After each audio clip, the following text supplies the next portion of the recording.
Why is one home in your neighborhood selling and another one that's popped up is just not? So 3 things I think that are a huge impact this year that a lot of people don't focus on. But the first one, price is everything. I cannot stress that enough. If you are not priced right, you are not even going to be seen by buyers who are shopping. Pricing properly from day one is everything. It's the difference between selling quickly and sitting on the market for a very long time. So price at today's market, not what it was 3 months ago, 6 months ago, because that's just not going to work. And at the end, you're going to get far less than if you'd priced properly and accurately for today's market. Presentation, without a doubt, I have to tell you, taking buyers in and out of homes every single day, unless my clients are investors, they are drawn in by beautiful presentation that staging has to offer. It works, plain and simple.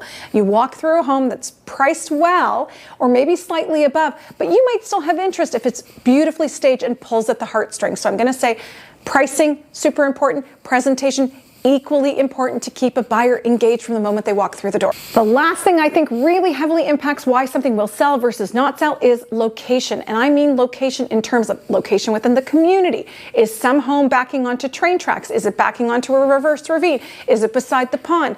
Or is it backing onto the ugliest house in the neighborhood? Location matters so much. So we cannot just say, hey, that one sold, why is mine not selling? You have to be able to factor location within the community and overall location. And I'm talking about neighborhoods that are financially stable, pedestrian friendly, schools that are high demand, a location like somebody can say to me, well, why is my house in Richmond Hill not selling, but my friend's home in Leaside sold? Totally different product, totally different location, and these different neighborhoods all have a different pace at which they move at an ordinary time, not to mention an unusual time like this year has been. So location, location, location is everything, and making sure you're priced and presented properly to make sure you're sold. This market is not based upon luck. It is purely based on pricing, presentation, location, and what you've got and how you've brought it out compared to somebody else.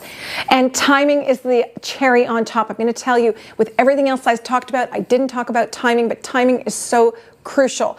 Things in the spring we're selling for higher prices, generally speaking, pretty much everywhere, but especially in the condo sector where we've seen a steady decline this year. So we can't go backwards and we can't compare it to something that was 6 months ago that didn't look the same, that wasn't priced the same, and wasn't presented in the same way, and think we can get that same amount of money today.